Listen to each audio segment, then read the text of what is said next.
Dulunya kita hanya alat tulis. Oh ya. Terus yang saya ingat itu kata-kata beliau bahwa jadi kita harus jujur.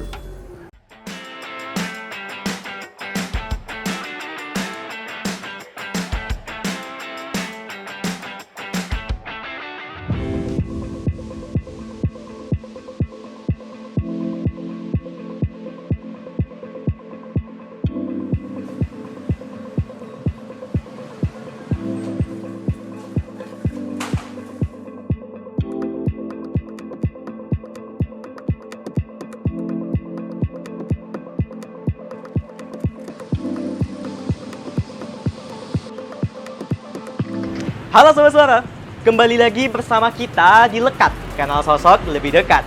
Bersama aku Stefanus, hari ini kita bakal berbincang dengan sosok hebat nih di balik sebuah toko perbelanjaan ternama di Yogyakarta. Siapakah dia? Ada bisa nebak? Mungkin aku kasih clue-nya sedikit ya, berupa jingle-nya.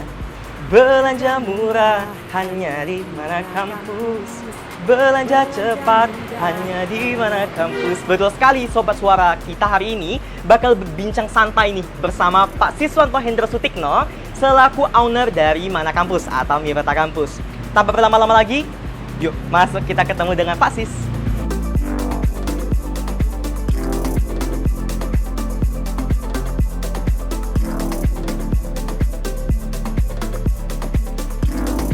Oke, selamat sore Pak Sis. Selamat sore. Oke, Sobat Lekat, jadi sekarang saya udah bertemu dengan Pak Siswanto Hendro Sutikno yang merupakan pemilik dari Mana Kampus atau yang biasa Sobat Suara kenal dengan istilah Mirota Kampus. Baik Pak Siswanto, apa benar nih Pak? Tadi saya sempat riset-riset nih di internet. Apa benar Bapak lahirnya itu asli Jogja Pak? Betul, saya dilahirkan di Jogja tahun 1944. 1 tahun sebelum kemerdekaan Indonesia. Ya, betul. Dan begitu besar juga di Jogja. Ya, saya dibesarkan di Jogja dan saya sekolah di Jogja sampai SMA, lulus SMA, begitu. Berarti sampai SMA di Ya. Jogja. Di Jogja. Berarti Bapak dari kecil nih apa ada cita-cita sebagai pebisnis gitu? Dulunya tidak sama sekali. Jadi saya menikah dan kita berusaha untuk membuka toko kecil-kecilan dulu waktu itu. Kalau boleh tahu toko apa itu Pak? Toko perdana Bapak? Oh, toko Mirota Kampus waktu itu. Langsung Mirota Ya. Kampus? Ya. Mirota Kampus? Pertama alat tulis dulu. Ya. Mirota Kampus. Kan yang dikenal orang-orang kan Mirota nih Pak. Apa ada singkatan Pak di balik itu?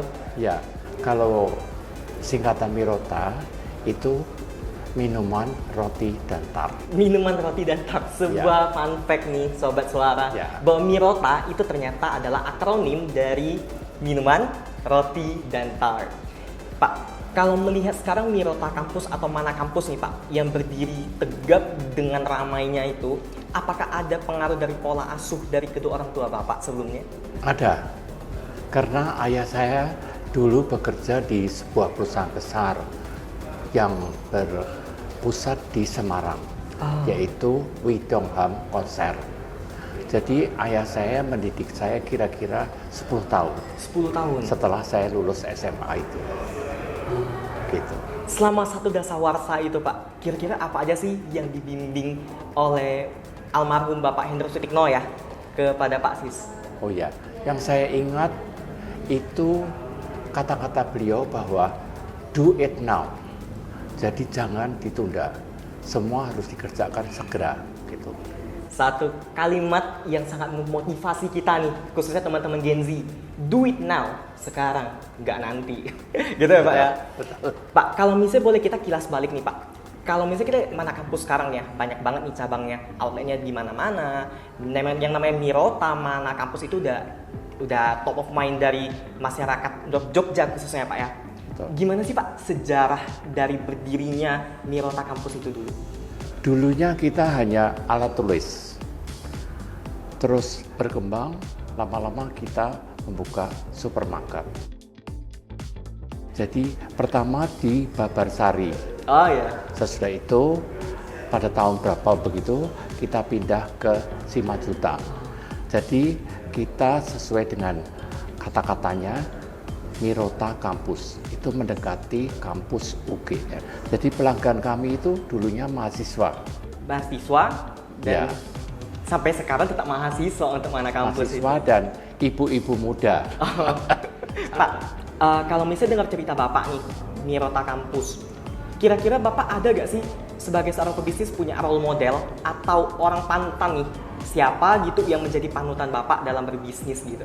Kalau menurut saya dari bapak dan ibu saya dan juga istri saya itu mendidik untuk kita bersikap jujur, dan kita akhirnya mempunyai slogan untuk Mirota Kampus, yaitu rumah belanja terpercaya. Jadi kita harus jujur di dalam berbisnis. Setuju sekali sama Pak Sis. Jadi apapun itu yang kita lakukan memang harus selalu pegang teguh kejujuran. Ya. Maka dari itu diadopsi menjadi slogan rumah belanja ya. terpercaya. Kalau boleh tahu nih Pak, gimana sih strategi dari Mana Kampus itu sendiri yang dari dulu, yang warung kecil itu ya Pak ya, yang dari Ya. cerita Bapak, sekarang bisa sampai banyak outlet gitu, apa sih strateginya gitu Pak? Strateginya kita memuaskan pelanggan dengan baik, dan kita berusaha untuk jujur terhadap pelanggan gitu. Jadi apabila ada komplain dan lain sebagainya, kita selesaikan dengan baik. Berarti sangat memprioritaskan pelayanan terhadap konsumen ya Pak ya? Iya, pelayanan Oke. sangat penting. Kalau dari tadi kita bahas cerita enaknya nih Pak, nggak mungkin nggak ada nih Pak, roda kan berputar ya Pak ya, seperti kata Iya. pepatah. Pernah nggak sih Pak Sis dan Mana Kampus itu berada di titik terendah untuk bisnis ataupun kehidupan? Di titik terendah itu ya pada waktu pandemi. Pada waktu pandemi, pembeli itu sangat dikurangi dan dibatasi dan lain sebagainya. Nah, itu bagi kami ya suatu percobaan. Tetapi untunglah kami bisa keluar dari masa yang berat itu. Dari masa sulit itu Pak, masa gelapnya Mana Kampus untuk itu ya saat itu pandemi ya. Itu bagaimana sih Pak bisa bertahan di masa itu dan keluar setelah pasca pandemi ini? Ya karena kita mempunyai tim yang handal yang bisa mengatasi hal tersebut. Jadi itu semua tidak saya kerjakan sendiri. Saya tergantung pada tim yang solid gitu. Lalu nih Pak, Bapak sekarang kan menikmati masa pensiun ya Pak ya. Kira-kira apa nih proyeksi ke depan yang ingin Bapak capai nih?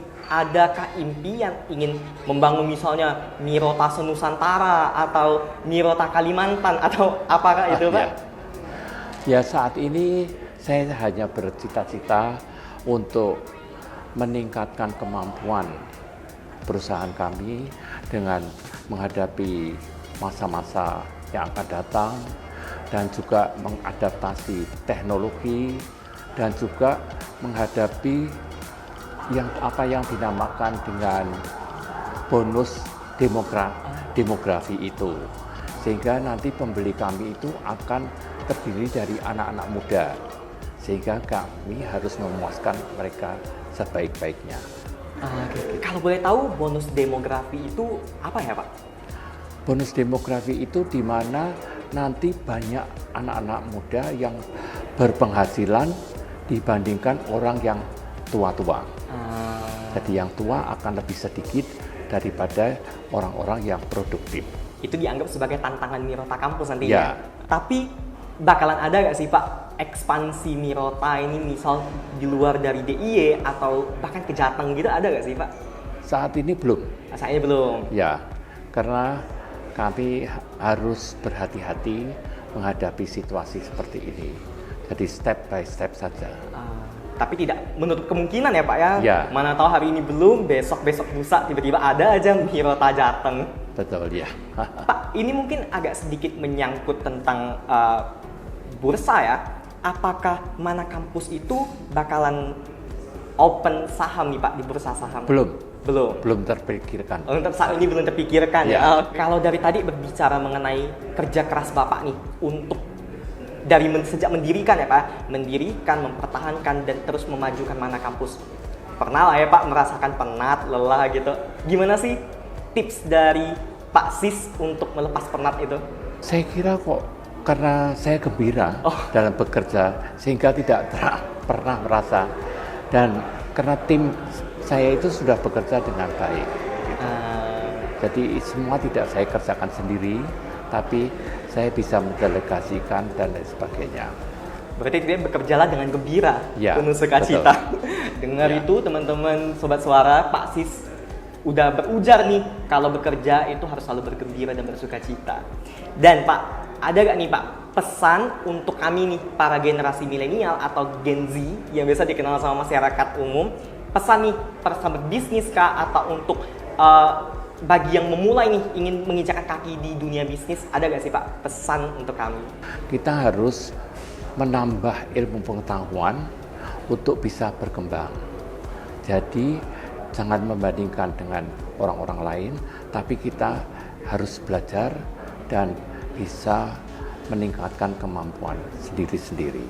Gitu. Oke, terima kasih Pak Sis. Nah, self improvement nih Sobat Suara, khususnya yang Gen Z ini, self improvement, belajarlah untuk dirimu sendiri, nggak perlu banding-bandingin dengan orang lain. Dan Sobat Suara, pesan Pak Sis yang barusan sekaligus menutup bincang-bincang lekat kita pada sore hari ini.